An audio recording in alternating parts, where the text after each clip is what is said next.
মানুষেরকে অত্যাচার করার যে কত কায়দা আছে এটা এইখানে না আসলে আপনি বুঝবেন না, আমিন বাজারে না গেলে আপনি বুঝবেন না।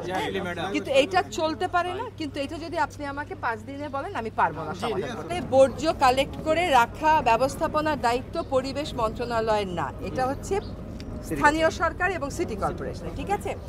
কিন্তু এটা যেহেতু পরিবেশ দূষণ করছে সেজন্য এটা আমার দায়িত্ব। এখন উনি ওনার নিজের মুখেই বলবেন যে ওনারা কী ব্যবস্থা নেবেন। আপনারা আমাকে ইমেইলে জানিয়েছেন যে ব্যাটারি পোড়ানো হয়, আমি লোক পাঠিয়েছি পরিবেশ থেকে, পাঠিয়েছি না?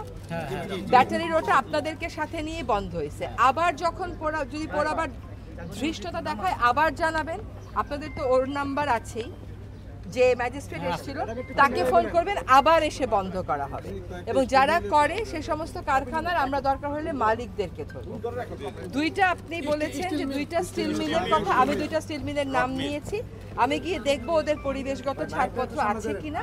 যদি ওরা ছাড়পত্র মেনে চলে তো চলবে, যদি ছাড়পত্রের একটা নিয়মও ওরা ব্যত্যয় ঘটায় আমরা সেটা আইনি ব্যবস্থা নেব। এখানে একটা কথা বলি, আমাদের যিনি রুবিনা আছেন উনি আমাকে বলেছেন যে অলরেডি ওদেরকে বন্ধের নোটিশ রেডি করা হয়েছে, কালকে অফিস খুললেই ছেড়ে দেওয়া হবে। এখন এইখান থেকে আপনাদের চূড়ান্ত দাবিটা হচ্ছে যে এইখান থেকে এটা সরিয়ে নিতে হবে। আমরা যেটা করতে পারবো সেটা হচ্ছে আপনি আজকের সামনে আপনি বলেন যে আগুনটা নিভাতে আপনি কি করতেছেন এবং কয়দিনের মধ্যে আগুন নিভাবে। এখানে যদি কোনো ব্যাটারি থাকে, আপনাদের কিন্তু সেকেন্ডারি ট্রান্সফার স্টেশন থাকে, তো ব্যাটারিগুলো সেকেন্ডারি ট্রান্সফার স্টেশন থেকে আলাদা করে প্রপারলি ব্যাটারি রিসাইকেল করে এমন জায়গায় পাঠিয়ে দিবেন, ব্যাটারিগুলো এখানে আসতেই পারবে না, ওই ব্যবস্থাটা নিতে হবে। আর একটা হচ্ছে যে আমার মন্ত্রণালয়ের লোকবল কম, তাদেরও কম, কিন্তু সবাই এক হলে তার কম থাকে না।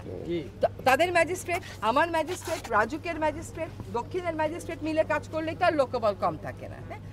এইখানে আপনাদের এখান থেকে সরিয়ে নেওয়ার দাবিটা আপনারা নিজেরাই বলেছেন যে এটা সময় লাগবে, কিন্তু আসলে আপনার এখানে যে অবস্থা হয়েছে আমি সরাই আর কোথায় নেব, সেখানকার মানুষ তো বলবে আমার এখানে এসেন না। কালকে নরসিংদী জেলা প্রশাসককে জিজ্ঞেস করলাম যে আপনি অন্য জায়গায় করেন না কেন, বলে ম্যাডাম কোথাও গেলে লোকজন তেড়ে আসে, ল্যান্ডফিল করতে দেবে না। দেবে কেমন করে, কারণ ল্যান্ডফিল তো এইভাবে করার কথা না, ল্যান্ডফিলের একটা বৈজ্ঞানিক পন্থা আছে। কাজে এই দাবিটা আমরা অবশ্যই মাথায় নিলাম এবং আপনাদের এখানে আসবার আগে আমরা বসেছিলাম যে এইটা এখন একটা প্রকল্প বলে ওয়েস্ট টু এনার্জি, বর্জ্য থেকে বিদ্যুৎ। এটা আমিও শুনতেছি আজকে 22 বছর যাবত, কিন্তু কাজ আগায় নাই। কাজ যদি আগানো যায় আগানোর ব্যবস্থা করব। 2টা কাজ এখানে করতে হবে, একটা হচ্ছে ব্যাটারির সীসা কোনোভাবেই এখানে ফেলে পুড়িয়ে তোলা যাবে না, 2 হচ্ছে কোনোভাবেই এখানে আগুন দেওয়া যাবে না। এই 2টা আমরা জরুরি ভিত্তিতে করব। এটার কোনো রকম ব্যত্যয় হলে আপনারা কিন্তু আমাকে ফোন করেন, আমাকে ইমেইল করেন এবং আমি লোক পাঠাই, কিন্তু এটার প্রাথমিক দায়িত্ব দক্ষিণ সিটি কর্পোরেশনের। সেটা ব্যাপার না, সরকারে থাকলে সব কিছুরই দায়িত্ব নিতে হবে। হ্যাঁ, তো এবার দক্ষিণ সিটি কর্পোরেশন থেকে শুনি যে ওনারা বলেছেন যে এখানে আপনারা যে আগুনটা লাগিয়েছেন এটা আপনারাই লাগিয়েছেন ভলিউমটা কমাতে, এটার ব্যাপারে আপনারা কি করতেছেন। আর পরিবেশ থেকে জানতে চাইবো যে সীসার কারখানা দুটোর ব্যাপারে তারা কি